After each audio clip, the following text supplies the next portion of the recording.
তোমরা আল্লাহকে ভয় করো হাইসু মা শিতা, তুমি যেখানেই থাকো যেভাবেই থাকো আল্লাহর ভয় তোমার দিলের মধ্যে নিয়ে আসো। আল্লাহর ভয় অন্তরের মধ্যে আনা। আল্লাহর ভয় যখন অন্তরের মধ্যে আসবে তখন শয়তান আর ওয়াসওয়াসা দিয়ে কাজ করতে পারবে না।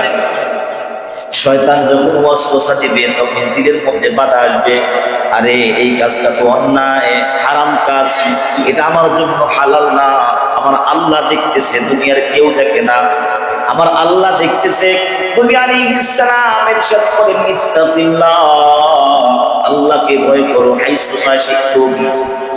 তুমি যেখানেই থাকো যেভাবেই থাকো, তুমি লোকালয়ে থাকো বা সবার সামনে থাকো, যেখানেই থাকো তুমি আল্লাহর ভয় তোমার দিলের মধ্যে নিয়ে আসো। তুমি স্মরণ করো এই কথা, তুমি যা কিছু করতেছো দুনিয়ার সবাইকে ফাঁকি দিলে তুমি তোমার রবকে ফাঁকি দিতে পারবা না। রব দেখতেছে। নবী আলাইহিস সালাম আল্লাহকে ভয় করো, ইত্তাকিল্লাহ, ভয় করো আল্লাহকে। তুমি যেখানেই থাকো আল্লাহকে ভয় করো। দিলের মধ্যে যা কিছু কল্পনা করতেছো তোমার পাশে বসে লোক সে বোঝে না, কিন্তু তোমার রব কিন্তু সব দেখতেছে। তুমি তোমার রবকে ভয় করতে থাকো, যেখানেই থাকো যে অবস্থায় থাকো। আসমানের উপরে ওঠো, পাহাড়ের উপরে ওঠো, পানির নিচে যাও, যেখানেই থাকো না কেন তুমি তোমার রবের ভয় করো। নবী আলাইহিস সালাম হাদিসে পাকের মধ্যে বলেন, যদি শয়তান তোমাকে কোনো গুনাহ করায় ফেলায়, গুনাহ হয়ে যায়, সাথে সাথে তুমি একটা নেকির কাজ করে ফেলাও। শয়তান যদি তোমাকে গুনাহ করায় ফেলায়, গুনাহটা হয়ে গেছে, কি করণীয়? এই কথা দিলের মধ্যে আনবা না যে আল্লাহ পাক তোমাকে মাফ করবে না।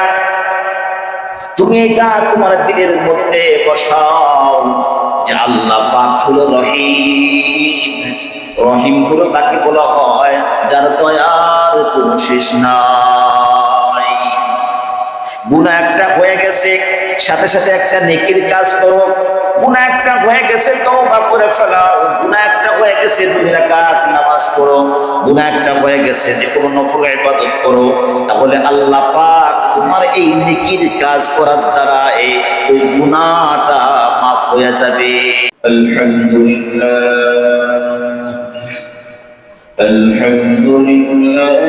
নাহমাদুহু ونستعينه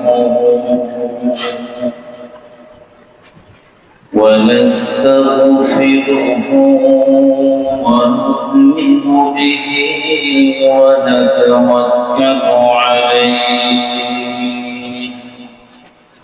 ونعوذ بالله من شرور أنفسنا ومن سيئات أعمالنا، من يهده الله فلا مضل له ومن يضلله فلا هادي له، ونشهد أن لا إله إلا الله وحده لا شريك له، ونشهد أن سيدنا حبيبنا ومولانا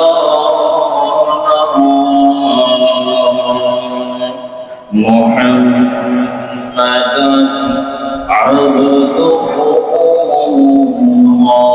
ورسوله. أما بعد فقد قال الله تبارك وتعالى في كلامه المجيد وفرقانه الحميد. أعوذ بالله من الشيطان الرجيم بسم الله الرحمن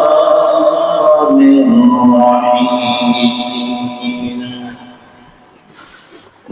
وتعاونوا على البر والتقوى ولا تعاونوا على الإثم والعدوان واتقوا الله إن الله شديد العقاب. وقال النبي صلى الله عليه وسلم اتق الله حيثما شئت أو كما قال عليه الصلاة والسلام. شكري درود شريف اللهم صل على محمد وعلى آل محمد كما صليت على إبراهيم وعلى آل إبراهيم إنك حميد مجيد. اللهم بارك على محمد وعلى آل محمد كما باركت على إبراهيم وعلى آل إبراهيم إنك حميد مجيد. আলহামদুলিল্লাহ সুবহান আলহামদুলিল্লাহ।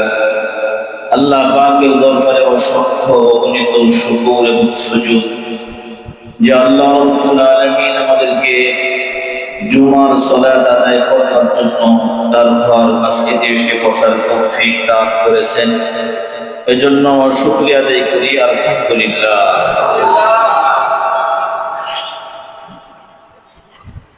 আল্লাহ রাব্বুল আলামিন মানুষকে দুনিয়াতে পাঠানোর পরে যুগে যুগে নবী এবং রাসূল আল্লাহ রাব্বুল আলামিন মানুষের হেদায়েতের জন্য দুনিয়াতে পাঠাইছেন। প্রত্যেকটা নবী এবং রাসূলদের কাজ ছিল যে সমস্ত বান্দারা আল্লাহর থেকে দূরে সরে গেছে, শয়তান আল্লাহ পাকের কাছ থেকে অন্যদিকে নিয়ে গেছে, গায়রুল্লাহ দিকে নিয়ে গেছে, এই সমস্ত মানুষদেরকে দ্বীনের দাওয়াত দিয়ে আল্লাহর দিকে নিয়ে আসা। দুনিয়ার মধ্যে শয়তানও আছে, দুনিয়ার মধ্যে শয়তান আছে, জিন শয়তান আছে, মানুষ শয়তানও আছে। সমস্যা কি দেখো, ওটা কি করা লাগে দেখো।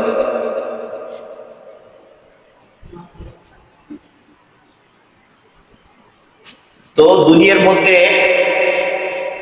আল্লাহ পাক মানুষ পাঠাইছেন, এই দুনিয়াতে আবার শয়তানও আছে, এই দুনিয়াতে জিনও বসবাস করে,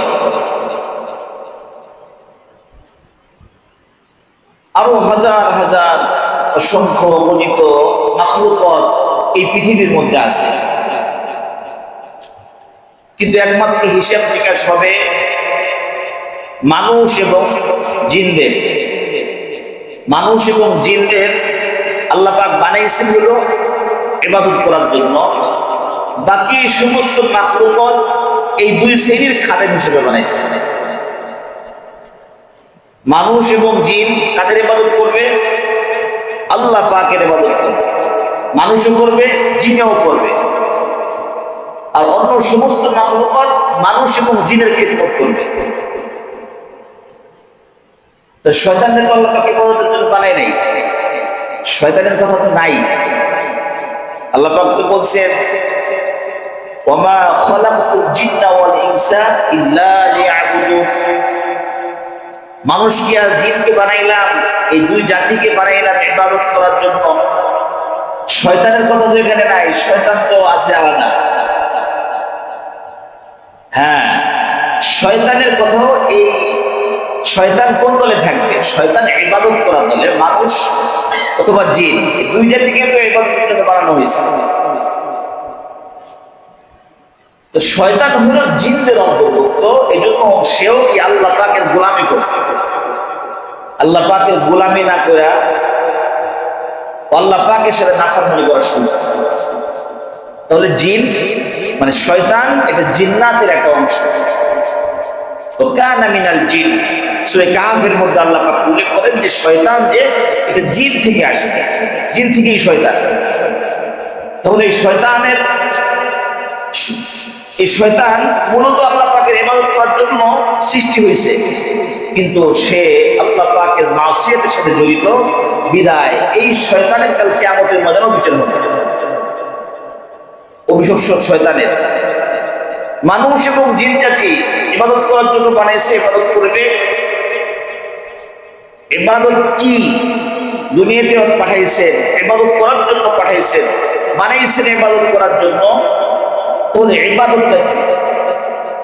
ইবাদতটা হলো আল্লাহ পাকের মুমিন বান্দা যারা আছে, মুমিন বান্দার প্রত্যেকটা কাজই হলো ইবাদত।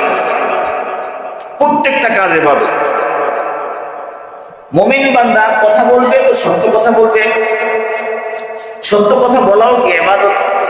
মুমিন বান্দা যখন রাস্তা দিয়ে হাঁটবে, সে কষ্টদায়ক বস্তুগুলো সরাই দিবে, জিকির করতে করতে হাঁটবে, কাউকে মুসলমান ভাইদেরকে দেখা হলে সালাম দিবে, মিষ্টি হেসে কথাবার্তা বলবে, এগুলো কি ইবাদত। মুসলমান ব্যক্তি, দিনদার ইমানদার ব্যক্তি, সে ব্যবসা করবে, সে সৎ ব্যবসায়ী হবে। দুই নম্বর না, দুই নম্বরই করবে না। মুসলমান সুদ দিবেও না, খাবেও না। মুসলমান সুদ দিবেও না, খাবেও না। ঘুষ দিবেও না, ঘুষ খাবেও না। তো মুসলমানদের প্রত্যেকটা কাজে কি হবে? ইবাদত। মুমিন ব্যক্তিদের প্রত্যেকটা কাজই হলো ইবাদত। মুমিন ব্যক্তি যখন কোরআন সুন্নাহ অনুযায়ী যে কাজটা করবে, এই কাজটা আল্লাহ পাক ইবাদত হিসেবে গণ্য করবে। নিজে যে খাবার খাচ্ছি, এগুলোও ইবাদত। কাউকে খাওয়াইতেছি, এটাও ইবাদত। যদি মানে মারামারি করা লাগে, মুমিন ব্যক্তি যদি মারামারি করা লাগে, তাহলে কোরআন সুন্নাহ অনুযায়ী করবে। যদি যুদ্ধ করা লাগে করবে। যুদ্ধ করা কি? তাহলে কি হবে? সব হবে না? বুঝেন নাই? নবী আলাইহিস সালাম কি জিহাদ করছেন না? যদি এরকম পর্যায়ে আসে, মুমিন ব্যক্তি যখন যুদ্ধ করবে, এটাও কি সব? ঘরে বসে থাকবে, এটাও সব। মুমিন ব্যক্তির প্রত্যেকটা কাজই হবে নেকির কাজ। যদি সে এই কোরআন এবং সুন্নাহ মোতাবেক কাজ না করে, ভিন্ন কায়দায় করে, শয়তানের ওয়াসওয়াসায় পাল্লায় পড়ে যদি ভিন্নভাবে কাজ করে, তাহলে কি? তাহলে আর সব হবে না, তখন হবে গুনাহ হবে। কি হবে? গুনাহ হবে। শয়তান আপনাকে আমাকে চায়, যেহেতু সে অভিশপ্ত হয়েছে, প্রত্যেক ব্যক্তি দেখবেন তার নিজের দল ভারী করার জন্য চেষ্টা করে। রাজনৈতিক দল বলেন, ইসলামিক দল বলেন, অন্যান্য দল, যে কোনো দল, তারা চায় নিজের দলকে কি করা? ভারী করবার। এবং নিজেরটা নিজেকে হক মনে করে যে আমারটাই সব থেকে পৃথিবীর মধ্যে সেরা, অন্য সব বাতিল। সে যে দলই করুক না করে, নিজেরটাই কি মনে করে? হক মনে করে। নিজেরটাকে হক মনে করে ওই বলি তার দলকে ভারী করার জন্য চেষ্টা করে। কিন্তু একমাত্র শয়তান নিজে জানে যে আমি ভুল করতে আছি, তারপর তার দলকে ভারী করার চেষ্টা করে। শয়তান কিন্তু চাইলেই করে। শয়তান সে জানে যে আমি অভিশপ্ত, আল্লাহ পাক আমাকে বাহির করে দিছে। আল্লাহ পাক বলছেন ক্বালা ফাখরুজ মিনহা ফাইন্নাকা রাজীম। আল্লাহ পাক আমাকে বের করে দিয়েছেন, লানত দিয়ে বের করছেন, আমি অভিশপ্ত, আমি জাহান্নামী। শয়তান যাই না শুই না তার দলকে ভারী করার চেষ্টা করে। এটা একটা চ্যালেঞ্জ, আল্লাহ পাকের সাথে চ্যালেঞ্জ করছে। কার সাথে? আল্লাহর সাথে। কি চ্যালেঞ্জ? জান্নাত তুমি আমাকে পাওয়ার দাও, এই পাওয়ার নিয়ে আমি তোমার প্রত্যেকটা বান্দাকে, প্রত্যেকটা বান্দিকে সব জাহান্নামী করে ফেলবো। তোমার কথা শুনবে না, নামাজ পড়তে আসবে, নামাজের মধ্যে এমন কিছু করে দিব নামাজ হবে না, ওযু মানে পরিপূর্ণ হবে না, অসম্পূর্ণ থাকবে। সারা রাত তাহাজ্জুদ পড়বে, সকালবেলা ফজরে পড়ে এমন এক কাজ করাবো সব বরবাদ। 5 ওয়াক্ত নামাজ কালাম জামাতে আদায় করবে, এমন এক কাজ করাবো সব শেষ। হজ করে আসবে, এমন একটা কাজ করাবো হজ বাতিল। অনেক দান সদকা করবে, তোমার বান্দা তোমাকে সন্তুষ্ট করার জন্য অনেক কিছু করাবে, কিন্তু তুমি তোমাকে পাওয়ার দিচ্ছ, রক্তের সাথে চলাচল করতে পারি, যে কোনো রূপ ধারণ করতে পারি, যে কোনো কায়দায় আমি অস্ত্র দিতে পারি। তো তোমাকে সন্তুষ্ট করার জন্য তোমার বান্দারা অনেক অনেক নেকির কাজ করবে, কিন্তু আমি এমন একটা কাজ করাবো সব আমল কি হয়ে যাবে? বরবাদ। শয়তানের কাজ। শয়তান জেনে শুনে তার দলকে হারি করার চেষ্টা করে যে আমি একটা গোমরা দল, আমি জাহান্নামী দল, আমার ওয়াসওয়াসায় যারা আসবে তারাও জাহান্নামী, আমার দলে যারা যোগ দিবে তারাও জাহান্নামী হবে। দুনিয়াবি হাইসিয়তে আপনি আহলে হাদিস বলেন, শিয়া বলেন, সুন্নি বলেন, যে কোনো ইসলামিক দল, তাদের সাথে কথাবার্তা বলবেন, তার মত অনুযায়ী সে তার দলই এই বাংলাদেশের পৃথিবীর মধ্যে সেরা দল। আমি আহলে হাদিস, আমার আহলে হাদিস একমাত্র সঠিক দল, বাকি সব বেঠিক। আমি একমাত্র হানাফি, আমারটাই ঠিক, বাকি সব বেঠিক। আমি হলো সুন্নি, আমারটাই ঠিক, আমার প্রতি নবীর প্রেম ভরা গিজ গিজ করতেছে, আমার মতো এরকম নবী প্রেম আর পৃথিবীতে নাই, আমারটাই সেরা। এরকম যত দল দেখেন সবাই তার একটা কি মনে করে? সেরা মনে করে, সঠিক মনে করে তার দল সেও যে আমল করে, তার দলকে ভারী করার চেষ্টা করে। পৃথিবীর মধ্যে একটা জিনিস আছে, খালি শয়তান ইবলিস, ও নিজে জানে যে আমার দলটা ভালো না, আমার দলে যোগ দিলে এই বান্দা জাহান্নামে চলবে। ও যাই না শুনি না, জানবো জাহান্নামী, আমি ওদেরকে ওয়াসওয়াসা দিয়ে আমার দলে আনি, জাহান্নামের মধ্যে আমরা একসাথে মিলেমিশে বসবাস করি। জান্নাত তো আর পাবে না শয়তান, শয়তান জান্নাত তো আর পাবে না। আল্লাহ এজন্য শয়তান চায় শয়তানের দলকে ভারী করার জন্য, আর শয়তান এটা বুঝে শুনে কাজ করে যে আমি গুমরাহ, আমি জাহান্নামী, আমি পাপী, আমি আল্লাহ পাকের অবাধ্য, অভিশপ্ত শয়তান। আমি আমার দলে যারা যোগ দিবে তারাও অভিশপ্ত, আমার কথা যারা শুনবে তারাও অভিশপ্ত, এবং মৃত্যুর সময় কালিমা নসিব হবে না, কবরে আযাব হবে, ফুলসিরাত পার হইতে পারবে না, বিচারের ময়দানে আমলনামা বাম হাতে আসবে, আল্লাহ পাক এই ব্যক্তিকে আমার সাথে জাহান্নামে পাঠাবে। এটা কি দল ভারী করার জন্য? দল ভারী করার জন্য শয়তানি কাজগুলো করে। আল্লাহ নবী করিম সাল্লাল্লাহু আলাইহি ওয়াসাল্লাম ইরশাদ করেন, ইত্তাকিল্লাহ, তোমরা আল্লাহকে ভয় করো, হাইসু মা শিকতা, তুমি যেখানেই থাকো, যেভাবেই থাকো, আল্লাহর ভয় তোমার দিলের মধ্যে নিয়ে আসো। আল্লাহর ভয় অন্তরের মধ্যে আনা। আল্লাহর ভয় যখন অন্তরের মধ্যে আসবে, তখন শয়তান আর ওয়াসওয়াসা দিয়ে কাজ করতে পারবে না। শয়তান যখন ওয়াসওয়াসা দিবে, তখন দিলের মধ্যে বাধা আসবে, আরে এই কাজটা তো অন্যায়, হারাম কাজ, এটা আমার জন্য হালাল না, আমার আল্লাহ দেখতেছে, দুনিয়ার কেউ দেখে না, আমার আল্লাহ দেখতেছে। নবী আলাইহিস সালাম ইরশাদ করেন, ইত্তাকিল্লাহ, আল্লাহকে ভয় করো, হাইসু মা শিকতুম, তুমি যেখানেই থাকো, যেভাবেই থাকো, তুমি লোকালয়ে থাকো বা সবার সামনে থাকো, যেখানেই থাকো, তুমি আল্লাহর ভয় তোমার দিলের মধ্যে নিয়ে আসো। তুমি স্মরণ করো এই কথা, তুমি যা কিছু করতেছো দুনিয়ার সবাইকে ফাঁকি দিলে, তুমি তোমার রবকে ফাঁকি দিতে পারবা না। রব দেখতেছে। নবী আলাইহিস সালাম আল্লাহকে ভয় করো, ইত্তাকিল্লাহ, ভয় করো আল্লাহকে, তুমি যেখানেই থাকো আল্লাহকে ভয় করো। দিলের মধ্যে যা কিছু কল্পনা করতেছো, তোমার পাশে বসে লোক সে বোঝে না, কিন্তু তোমার রব কিন্তু সব দেখতেছে। তুমি তোমার রবকে ভয় করতে থাকো, যেখানেই থাকো, যে অবস্থায় থাকো। আসমানের উপরে ওঠো, পাহাড়ের উপরে ওঠো, পানির নিচে যাও, যেখানেই থাকো না কেন তুমি তোমার রবের ভয় করো। নবী আলাইহিস সালাম হাদিসে পাকের মধ্যে বলেন, যদি শয়তান তোমাকে কোনো গুনাহ করায় ফেলায়, গুনাহ হয়ে যায়, সাথে সাথে তুমি একটা নেকির কাজ করে ফেলাও। শয়তান যদি তোমাকে গুনাহ করায় ফেলায়, গুনাহটা হয়ে গেছে, কি করণীয়? এই কথা দিলের মধ্যে আনবা না যে আল্লাহ পাক তোমাকে মাফ করবে না।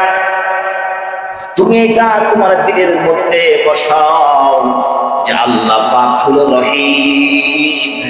রহিম হলো তাকে বলা হয় যার দয়ার কোনো শেষ নাই। গুনাহ একটা হয়ে গেছে, সাথে সাথে একটা নেকির কাজ করো। গুনাহ একটা হয়ে গেছে, তওবা করে ফেলাও। গুনাহ একটা হয়ে গেছে, 2 রাকাত নামাজ পড়ো। গুনাহ একটা হয়ে গেছে, যে কোনো নফল ইবাদত করো। তাহলে আল্লাহ পাক তোমার এই নেকির কাজ করার দ্বারা ওই গুনাহটা মাফ হয়ে যাবে। গুনাহ মাফ হয়ে যাবে। আল্লাহকে রহিম হিসেবে তুমি দিলের মধ্যে পোষণ করো, লালন করো যে আল্লাহ রহিম। গুনাহ তো শয়তানে করানোর চেষ্টা করবেই। আরে নবী আলাইহিস সালাম, সাহাবায়ে কিরাম রাদিয়াল্লাহু তাআলা আনহুম দৌড়া নবী আলাইহিস সালামের কাছে আসছেন, ইয়া রাসূলুল্লাহ, ইয়া হাবিবাল্লাহ, আমরা তো আপনার সোহবত পাইতেছি, আপনার সাথেই আছি। আপনি হলো আখেরি নবী, দোজাহানের বাদশা। আপনি হলো মুহাম্মদুর রাসূলুল্লাহ সাল্লাল্লাহু আলাইহি ওয়াসাল্লাম। আপনি সেরা নবী, শ্রেষ্ঠ নবী। আপনার সোহবতে আমরা আছি, আপনার সাথেই আমরা থাকি। যখন তখন কোরআন নাজিল হইতেছে, যখন যেটা দরকার আল্লাহ পাক নাজিল করে সব সমাধান করে দিতেছে। ইয়া রাসূলুল্লাহ, ইয়া হাবিবাল্লাহ, আমরা যদি আপনার সোহবতে থাইকা সমস্ত গুনাহ করা বাদ দিয়ে দেই, কোনো গুনাহ করব না, কোনো গুনাহই করব না, তাহলে কেমন হয়? নবী আলাইহিস সালাম বললেন, না না, তোমরা গুনাহ করবা না। যদি তোমরা গুনাহ না করো, আল্লাহ পাক তোমাদেরকে ধ্বংস করে ফেলবেন, এই পৃথিবী থেকে উঠায় নিয়ে যাবেন। আল্লাহ পাক এমন জাতি দুনিয়াতে পাঠাইবো, ওই যেই জাতি গুনাহ করবে আবার তওবা করবে, গুনাহ হবে আবার তওবা করবে, গুনাহ হবে আবার তওবা করবে, আর আল্লাহ পাক তাকে মাফ করতে থাকবে।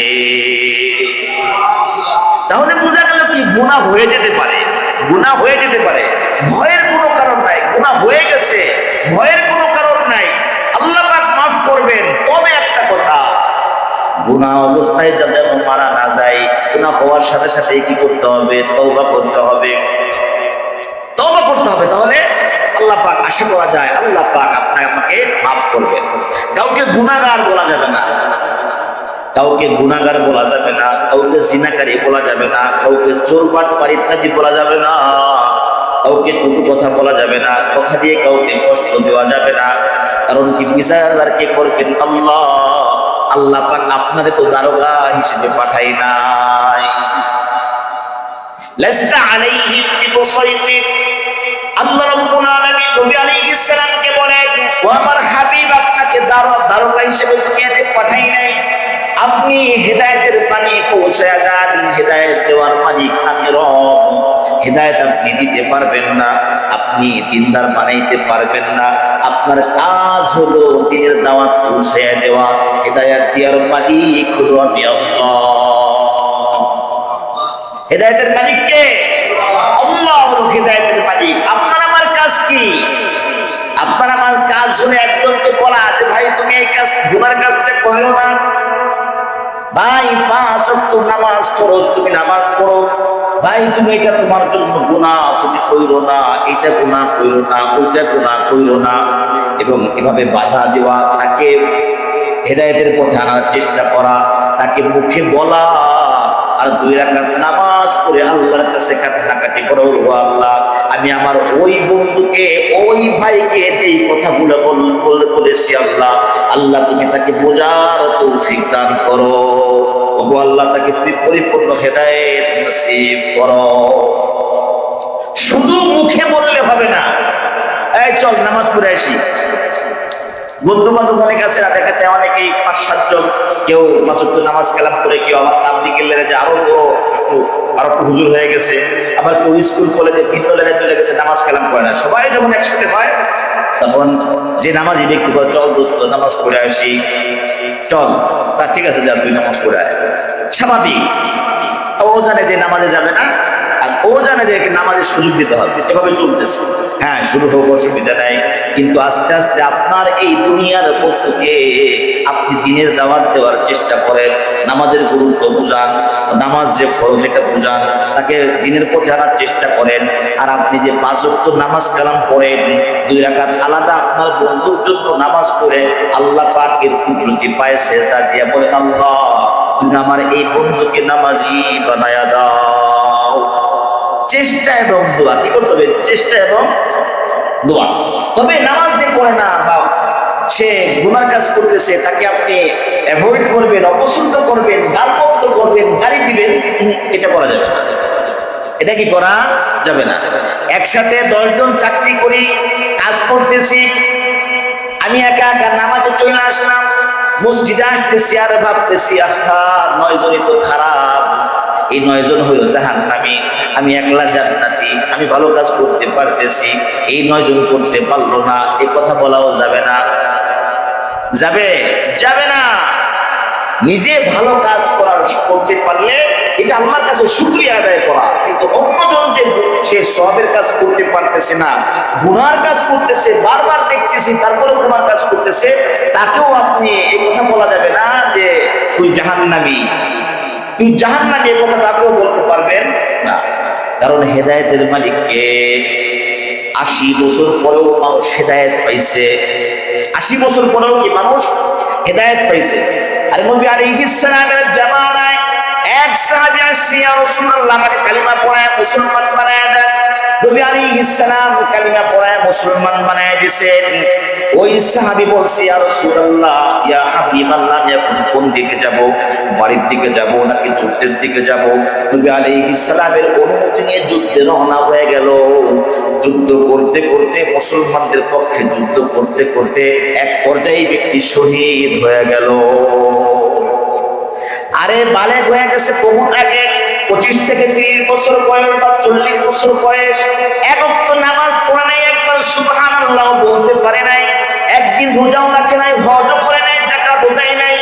এই ব্যক্তি কালিমা পড়ে ঈমান আনছে আর যুদ্ধ যায় শহীদ হয়ে গেছে। এই ব্যক্তি কি জান্নাতি না জাহান্নামী? তাহলে এক ওয়াক্ত নামাজও পড়ে নাই। ও মেরা দোস্ত, আল্লাহ পাক কাকে কখন দিনের পথে আনে, তার তওবা কখন কবুল করবে, আপনি আমি কি বুঝার কায়দা আছে নাই? কোন সাহসে আপনি বলবেন জাহান্নামী? আরে নামাজ তো জাহান্নামী? না না না, বলা যাবে না, বলা যাবেই না। হ্যাঁ, 2 জন ব্যক্তি, 2 বন্ধু, এক বন্ধু খুব আমল করে, খালি নেকির কাজ আর নেকির কাজ, আর এক বন্ধু খালি পাপের কাজ করে। নেককার বন্ধু কয়, দোস্ত আয় নামাজে আয় একটু ভালো হয়ে যা। শোনে না, কে শোনে কার কথা? শোনে না, বারবার দাওয়াত দেয়, রেগুলার প্রতিদিন দাওয়াত দিতে থাকে, শোনে না। হঠাৎ করে একবার বলতেছে আয় তাড়াতাড়ি নামাজে আয়, কিন্তু ও দেখতেছে সব সময় পাপের কাজের সাথে লিপ্ত থাকে, সব সময় গুনার কাজই করে। নেককার বন্ধু রাগ করে বলতেছে, আল্লাহ পাক না, এর আগে একটা কথা আছে, যখন বলছে চলো নামাজে যাই, তখন ওই নেককার ব্যক্তি বলছে, গুনাহগার বলছে, যা তুই তোরটা তুই পড়। এরকম হয় না অনেক সময়, তোর নামাজ তুই পড়, তোর রোজা তুই কর। অনেক সময় দেখবেন অনেকে এইভাবে বলে ফেলায়, এটা আসলে ভাবে বলা উচিত না। আশরাফুল থানভী রাহমাতুল্লাহ আলাইহি এই চিজনের মধ্যে একটা মাসআলা লিখছেন, যদি কেউ কাউকে বলে যে এই চলো নামাজে চলো, সে যদি বলে নামাজ পড়বো না, সাথে সাথে কাফের হয়ে যাবে। কেন? সে নামাজকে অস্বীকার করল। নামাজ কি করলো? অস্বীকার। মুশকিল আছে। অনেক সময় বিভিন্ন প্রকার কথা বলে ফেলাই, এগুলো বলা উচিত না। হাদিসের মধ্যে আসছে যে চুপ থাকে সে নাজাত পায়, চুপ থাকার মধ্যেই ফজিলত। দুইটা হাদিস বলি, আগে চুপ থাকার হাদিসটা বলে নিই। নবী আলাইহিস সালামের এক সাহাবীর ইন্তেকাল হয়ে গেল। দাফন দেওয়ার পরে এক সাহাবী বলতেছে, আল্লাহর নবীর এই সাহাবী জান্নাতি। কি বলছে? নবী আলাইহিস সালাম উপস্থিত। আর একজন সাহাবী বলছেন, আল্লাহর নবীর এই সাহাবী জান্নাতি, কারণ তাকে কখনো বদ আমল করতে দেখি নাই। সব সময় নেকির কাজ করছে, খালি সওয়াবের কাজ করছে, ভালো কাজগুলো করছে। এই ব্যক্তি জান্নাতে যাওয়ার উপযুক্ত, নেক কাজ করতে করতে মারা গেছে। নবী আলাইহিস সালাম তাৎক্ষণিক উত্তর দিলেন, তুমি যে কথাগুলো বলছো, আমার এই সাহাবী যদি জবান দিয়ে কাউকে কষ্ট না দেয় তাহলে সে পার পেয়ে যাবে, নইলে সে ধরা খেয়ে যাইব। মানে যদি এই মুখ দিয়ে কাউকে কষ্ট দিয়ে না থাকে, তাহলে তুমি এটা বলছো যে নেক কাজ করতে করতে মারা গেছে, আমার সাহাবী ঈমান নিয়ে মারা গেছে, ঠিক আছে জান্নাতি। কিন্তু ধরা এক জায়গায় যদি সে তার ব্যক্তিগতভাবে তার মুখ দিয়ে জবান দিয়ে কাউকে কষ্ট দিয়ে থাকে, তাইলে সে ধরা খেয়ে যাবে। তাহলে বোঝেন, হাই হাই রে। এজন্য জবান খুব সাবধান, কথা যত কম বলা যায়, দরকারি ছাড়া কথা বলার দরকার নেই। বেহুদা কথা, বুজুর্গদের ইতিহাস পড়লে পাওয়া যায় অনেক কিছুই। কেউ এত বছর, কেউ কয়েক বছর, যে অহেতুক কথাবার্তা, অনর্থক কথাবার্তা, মানে দরকার ছাড়া কোনো কথাবার্তা বলেন নেই। আর আমরা তো দরকার বানাইনি, বেহুদা অনেক কথাবার্তা ভিতরে জমে থাকে, বলতে মন চায়, দিল ছটফট করে। মানুষের বদনাম করার জন্য ভিতরে যারা কেমন কেমন করে, বললে পরে ভাল লাগে, জীবন শেখায় ইত্যাদি ইত্যাদি, অন্যকে নিয়ে ভাবা, এগুলা যতক্ষণ পর্যন্ত না বলি ততক্ষণ পর্যন্ত কি ভালো লাগে না, মনে হয় যে পেটের ভাত হজম হচ্ছে না। এগুলা বললে মনে হয়ে যাবে। আল্লাহ আমাদেরকে হেফাজত করেন, দরকারি ছাড়া কথাবার্তা না বলা। নবী আলাইহিস সালাম বলছেন যে চুপ থাকে সে নাজাত পায়। এর ব্যাখ্যা হলো, চুপ থাকে সে নাজাত পায় বলতে কি, মানে এই ব্যক্তি নেক কথা ছাড়া, ভালো কথা ছাড়া বলে না, ভালো কথা ছাড়া বলবে না। খারাপ কথা বলা, এটা হলো ওই কথাটা না বলে চুপ থাকো, বেদরকারি না দরকার ছাড়া কথাবার্তা না বলে চুপ থাকো, তাহলে নাজাত পাওয়ার জন্য তোমার জন্য যথেষ্ট হয়ে যাবে। আল্লাহ আমাদের আমল করার তৌফিক দান করেন। তো দুই বন্ধু, এক বন্ধু হলো নেক আমল করে, আর এক বন্ধু খালি বদ আমল করে, সবসময় বদ আমল করে। এই বন্ধু যখন বলছে চলো, দীর্ঘদিন পরে চলো, তোমার এত দাওয়াত দিই, শোনোই না, চলো আজকে চলো, তখন উত্তর দিছে, তোমারটা তুমি করো গা, আমার চিন্তা তোমার করানো লাগবো না, তোমারটা তুমি করো, আমার চিন্তা তোমার করানো লাগবো না। এক সময় আমাদের সমাজের মধ্যে অনেক সময় বন্ধু বান্ধবদের সাথে হয়ে যায় যে ভাই তোমারটা তুমি করো, আমার নিয়ে তোমার বলতে পাবো কিনলে, তোমার খবর তুমি যাবো, আমার আমি যাবো। আর এই জন্যই তো তুমি যে মহাব্বত করি বিধায় তো চাই যে তুমি নামাজি হও, তুমি জান্নাতি হও, তোমার মৃত্যুটা সুন্দর হোক, তোমার মৃত্যুর যন্ত্রণা যেন মানে সহজ হয়। এই জন্য তো তোমাকে দিনের দাওয়াত দেয়। কিন্তু অনেকে না বুঝে এরকম বলে ফেলে। এই বন্ধু, পাপি বন্ধু বলে ফেলছে, যাও তোমারটা তুমি করো, ধমক দিয়েই বলছে। তখন এই নেককার বন্ধু বলছে, তুমি যে আচরণ গুলা করলা, আল্লাহ পাক তোমাদের কোনোদিন মাফ করবে না। এই যে বলছে যে আল্লাহ পাক তোমাদের কোনোদিন মাফ করবে না। এই দুই বন্ধু মারা গেছে, একটা একটা করে দোনোরাই কি করছে, মারা গেছে। আল্লাহু আকবার। বিচারের শুরু হয়ে গেল। এটা বনি ইসরাইলের ঘটনা, বিচার শুরু হয়ে গেল। শুরু হওয়ার পরে আল্লাহ পাক ওই যে নেককার বান্দা, নেককার বন্ধু, তাকে বলতেছে, কি ব্যাপার, তোমাকে এই পাওয়ারটা কে দিছে? আর একজনকে জাহান্নামে বলার কথা তোমাকে কে বলছে? এই পাওয়ারটা কে দিছে তোমাকে? একমাত্র আমি রব ছাড়া এই ক্ষমতা তো কারো নাই। এই ক্ষমতা থেকে তোমাকে ভাগ দেওয়া হয়েছে, তোমাকে দারোগা হিসেবে দুনিয়াতে পাঠাইছি। তুমি কে কি করলো না করলো এটা তোমার খোঁজখবর নেওয়ার জন্য পাঠাইছি।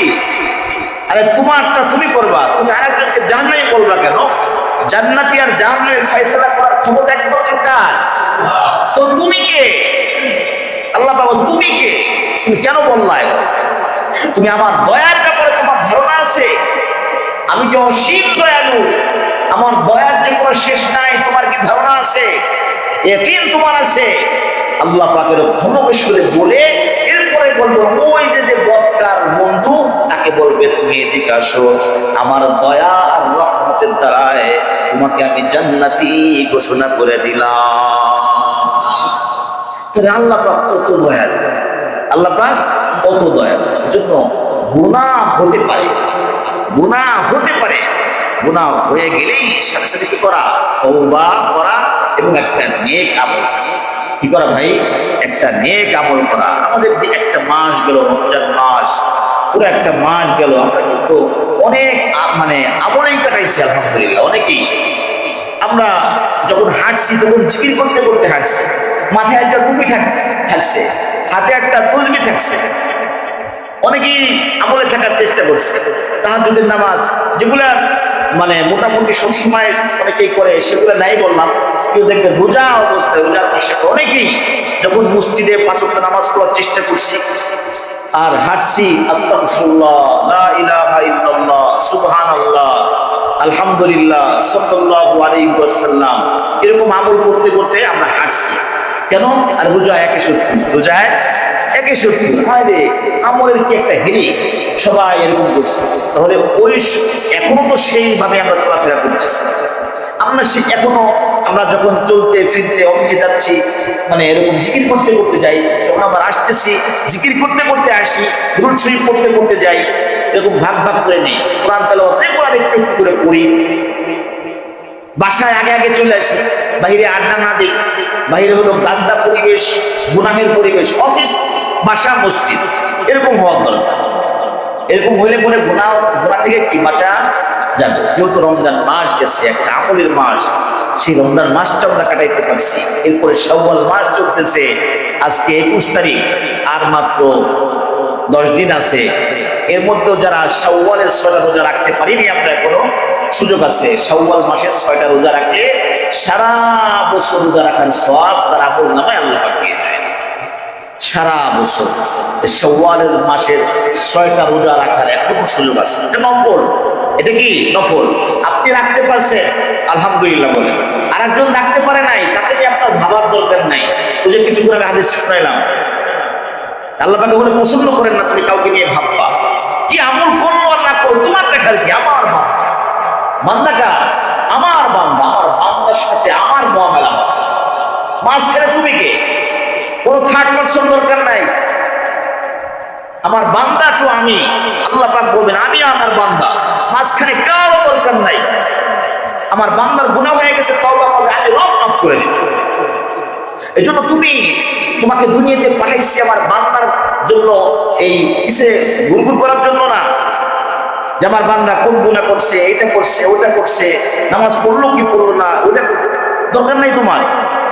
তুমি তোমারটা করো, তুমি তোমারটা করো। কিন্তু আমরা সবসময় উল্টা চলি, নিষিদ্ধ কাজগুলো আমরা বেশি বেশি করে, আর ওগুলো সাময়িক মজাও লাগে।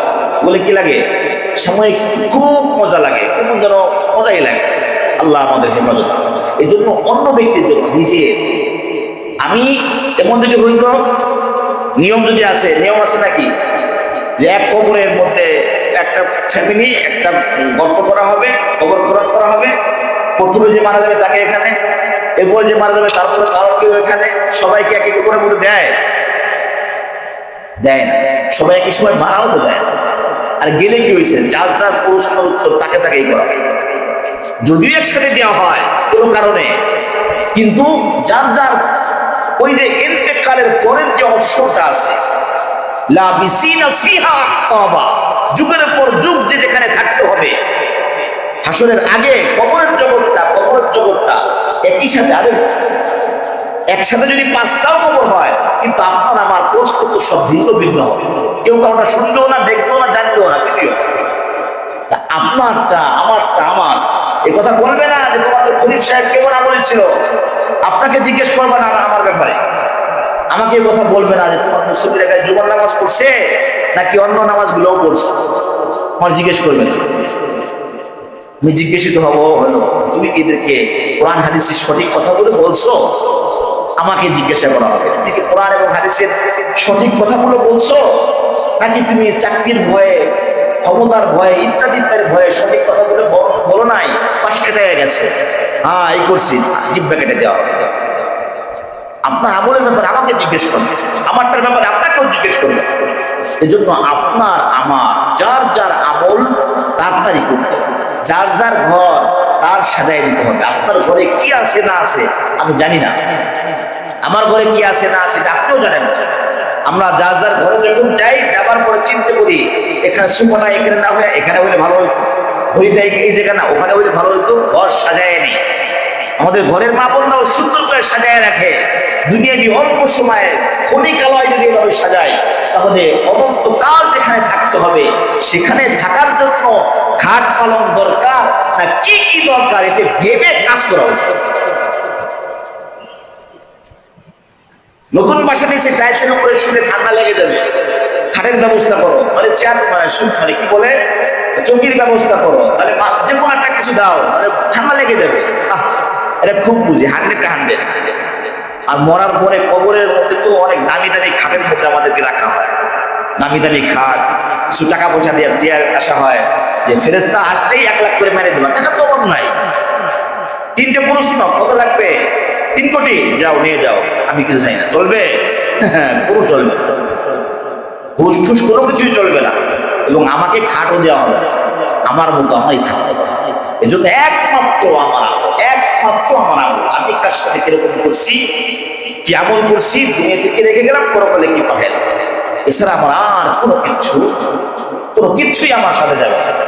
এই জন্য মেরা দোস্ত, আমলের তো আলহামদুলিল্লাহ একটা মাস অভ্যাস হয়ে গেছে, শাওয়াল মাস চলতেছে, আমরা সর্বদাই আমলে কাটাই, আল্লাহকে সর্বদাই স্মরণ রাখি, ইত্তাকিল্লাহ, আল্লাহকে ভয় করি, হাইসু মা শিখতুম, আমরা যে যেখানে আছি না কেন, নবী আলাইহিস সালাম বলছেন আমরা যে যেখানেই থাকবো সর্বদাই আল্লাহর ভয় তুমি দুনিয়াতে তোমার দিলের মধ্যে পয়দা করো, তাআওয়ানু আলাল বিররি ওয়াত তাকওয়া, আর নেক কাজ এবং তাকওয়ার দিকে যারা আসতে চায় তাদেরকে তুমি সাহায্য করো।